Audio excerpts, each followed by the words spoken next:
The 1920s and 1930s were years of continuing progress, characterised by the striking growth of the housing industry.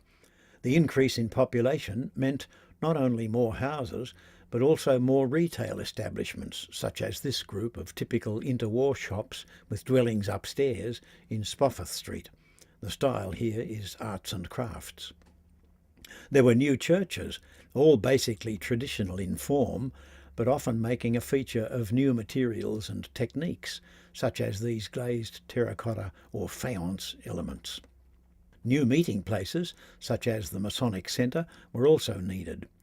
Here is a satisfying streetscape composition which incorporates shops into its design. There were also more school buildings. This large interwar block at the high school is a handsome, symmetrical and classical design. More buildings for recreation were erected. Perhaps the best known of these are the ones at Taronga Park. This picture shows the reserve at Balmoral and the Bathers Pavilion, designed in 1929 by Mosman Council's own architect, Alfred Hale. The wonderful diversity of house building styles included inventive uses of the old traditional material sandstone, as can be seen in this lovely interwar house in Balmoral. That other traditional material, brick, employed new varieties that were made possible by advanced manufacturing techniques. In this building, the bricks are geometrically striated, while at this house in Cardinia Road, several different dark colours are combined to produce a variegated texture. What follows is a quick survey of the main architectural styles that can be seen in interwar Mosman. The attractive arts and crafts tradition that had been so pervasive in the Federation period continued so strongly that it has become almost synonymous with Mosman. The crafts of brickwork, cement rendering and carpentry and joinery were adroitly incorporated.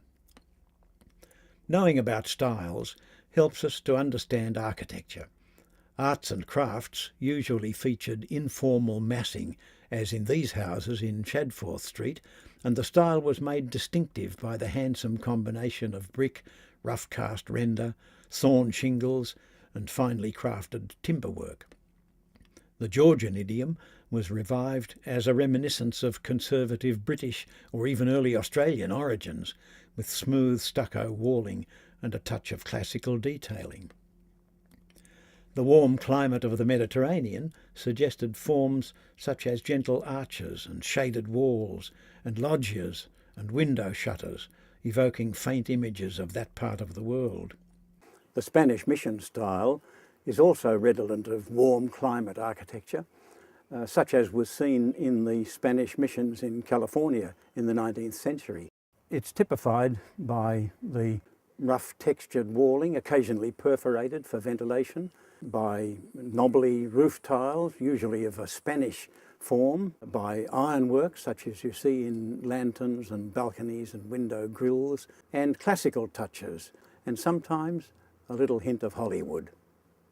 Old English is the name given to the style that calls forth memories of merry England by displaying such features as textured dark brickwork, Tudor arches, half timbering, steep roofs, tall chimneys and lead-like glazing. Art Deco was a quietly revolutionary interwar style characterised by assertive stepped forms, sharp edges, geometrical patterning and steel-framed windows. It's interesting that so many Mosman flats are Art Deco in design. There is even a church in Mosman displaying a most fetching combination of Gothic and Art Deco forms, not only in its exterior as shown here, but in the interior design as well. An interwar residential style that was adopted most enthusiastically in Australia was the California bungalow. It started in Pasadena, California. Wide roofs and eaves and ample shady outdoor rooms suited not only the Australian climate, but our increasingly informal way of life. One of the so-called modern styles was based loosely on the idea that form follows function. Its favourite features were the prominent curve, strip windows and roof-concealing parapets. This style got the name functionalist. Functionalist architecture developed into the mode that became known as the International style, because towards the end of the interwar period it spread through America and Britain and Europe, from where we Australians were getting most of our architectural ideas. Architects such as Joseph Foyle, who designed this house for himself in 1930, led the way to the architecture of today.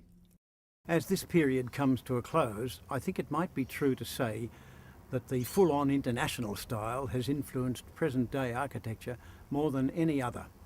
So, next we'll look at today's architecture.